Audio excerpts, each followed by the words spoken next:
We now welcome an ESPN insider and our guy, Nick Friedell. And, you know, you want to make some fans irrationally angry? Let's do it. Let's get into the top 5 of the ESPN NBA rank. Steph is at number 5, Luka number 4, LeBron at 3, Giannis at 2, and easy money sniper Kevin Durant at number 1. Now hold on. We're gonna break it all down, but first let's run it back to the top plays for each of the top 5 players in the NBA in this order. Let's go. Number 5, Steph in Boston with the lefty and 1. Ooh. This is from last season, by the way. That top plays from their last season. That's just like... A little luck involved there, but residue of design. No, there's no luck involved with Steph. They're all just his shots, really. Number 4, Luka Magic. Nick, what do you think of this? It's insane. But what I love, Cass, is we got to see him more last year, both with Steph and with Luka. You look to the benches, and dudes are just sitting there like, what is happening? They couldn't believe it either. Yes, exactly. And then how about this? Number 3, LeBron with the Steph-like dagger in the play-in game. That was huge, that play, by the way. You look at your boy Drizzy over there, Nick. Your man, certified lover boy out there. He's impressed. Even Steph laughed after this one a little bit, guys, because he knew what it was like to get that shot knocked down on him. He's done it before. He had to give LeBron props after that one. Tough standard for playing games to live up to. How about number 2, Giannis, game 4, meeting Ayton at the rim. He had so many plays in the finals. Like, this is a good one, but I could name a few more that, like, his finals was absurd. One of the best defensive plays I've ever seen in the finals, no doubt about it. Number 1, KD, game 7 in Brooklyn. You know, I still don't know if this is true. Like, Nick, you may know. Is it true that he wears a shoe size larger than his actual foot size?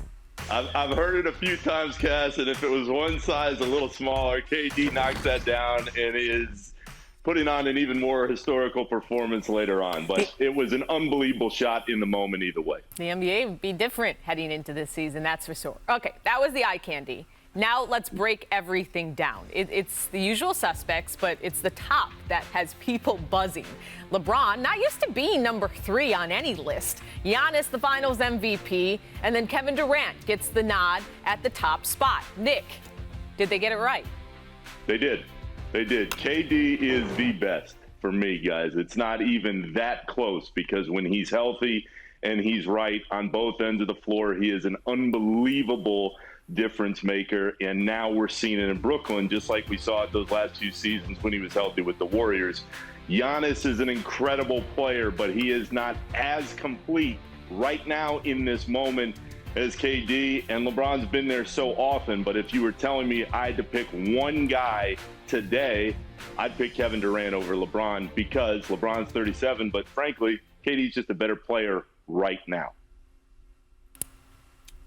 I agree 100%. Here's the deal, and I said this earlier in the show. LeBron James is the best basketball player in the history of basketball, except LeBron James is in year daggone near 20. So right now, putting him in the top 3, I think, is giving him a lot of credit for who he has been as much as who he can be. But Nick and I agree on this. When it comes down to what I call the playground pick'em factor, I'm picking KD if I want to win a basketball game. It's as simple as that. Giannis showed a lot. I think the gap between him and KD lessened this offseason, or rather last finals, because of how well he played in leading the Bucks to that title. But, I mean, come on now. My man is a silent killer. Every shot he puts up goes in. I can't really, in this day's league, we talk about defending and all this other stuff. He's just too good of a scorer, too complete of a player, as Nick said, for me to take him off of number 1. It's not really that controversial to me, to be honest. Well, I mean, look, I don't know about all that. I think you can make an argument for all 3, kind of like in MVP voting, like how,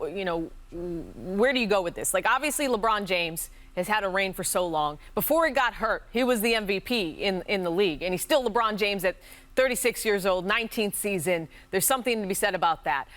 Giannis, he had the best season. He won the finals MVP.